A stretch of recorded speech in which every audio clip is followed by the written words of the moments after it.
आज का मन अति सुंदर एपिसोड रहा, पूरी तरह से मसालेदार और ड्रामे से भरा हुआ। घर का माहौल ऐसा जैसे बारूद रखा हो और चिंगारी लगा दे राध्या ने। हाँ, राध्या ने अपनी भाभी एकता का साथ देने की ठानी और बस फिर क्या था, घर वालों का पारा 420 वोल्ट पर पहुंच गया। दादी से लेकर पापा जी तक सबने एक सुर में राध्या को आड़े हाथों ले लिया।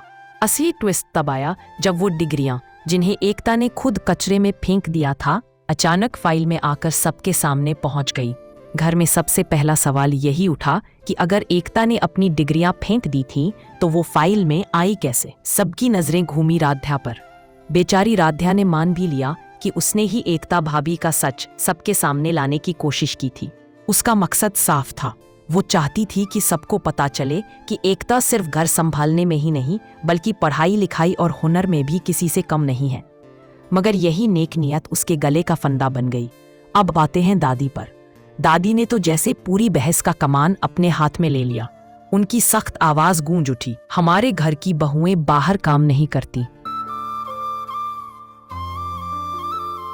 बहुएं तो घर की लक्ष्मी होती हैं और लक्ष्मी घर में ही अच्छी लगती है। साफ था कि दादी के लिए बहू का टैलेंट या काबिलियत कोई मायने नहीं रखती। उनके हिसाब से बहू का मतलब है बस घर और चौखट तक सीमित रहना। पापा जी और घर के बाकी मर्द भी पीछे कहाँ रहने वाले थे। उनका कहना था कि हम इतना कमाते हैं कि बहुओं को बाहर जाकर नौकरी करने की जरूरत ही नहीं।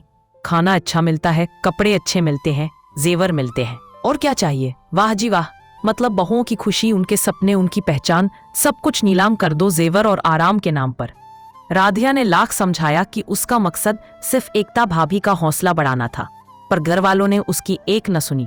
उल्टा उस पर ताना मारा गया, घर की नई बहू होकर तू हमें ही नियम सिखाएगी। बेचारी राधिया की हालत देखकर लगा कि इस घर में सच बोलना ही सबसे बड़ा गुनाह है। उसकी आंखों में शर्मिंदगी और दिल में पछतावा साफ झलक रहा था। अब जरा सुनिए असली खेल। ये पूरा तमाशा देखकर सबसे ज्यादा मजा आया उर्मी को, वही उर्मी जो हर वक्त साजिश रचने के लिए मशहूर है। उर्मी ने मां के साथ मिलकर राधिया को फंसाने का पूरा प्लान बना डाला। उसने कहा, वाह, मेरी होनहार बहन ने तो एक ही चाल में 2 वार पर दिए। राधिया को डांट भी पड़ी और एकता राधिया का रिश्ता भी दरक गया। उर्मी की खुशी देखकर साफ लगा कि उसे सबसे ज्यादा ठंडक तो राधिया की रोती सूरत से ही मिलती है। दूसरी तरफ ओमकार और प्रथम सर जैसे घर के मर्दों की भी मुश्किल साफ दिखी। प्रथम सर ने माना कि एकता का हुनर बर्बाद हो रहा है और उसे आगे बढ़ने का मौका मिलना चाहिए। लेकिन ओमकार, वो तो सुनते ही भड़क गए। उनके लिए ये बहस घर की इज्जत और नियम से जुड़ी थी। साफ था कि एक तरफ दिल था और दूसरी तरफ समाज का डर, और ओमकार उस डर के कैदी बने बैठे हैं। फिर एंट्री होती है सबसे प्यारे किरदार की, छोटी बुलबुल की। मासूमियत से उसने पूछ लिया, पढ़ाई क्यों जरूरी है जब हमें तो घर का काम ही करना है। इस छोटे से सवाल ने पूरे एपिसोड का सार सामने रख दिया। बुलबुल ने साफ कर दिया कि आने वाली पीढ़ी वही सीखेगी जो आज घर की औरतों को सिखाया जाएगा। यही मासूमियत बनी एपिसोड का सबसे इमोशनल पल।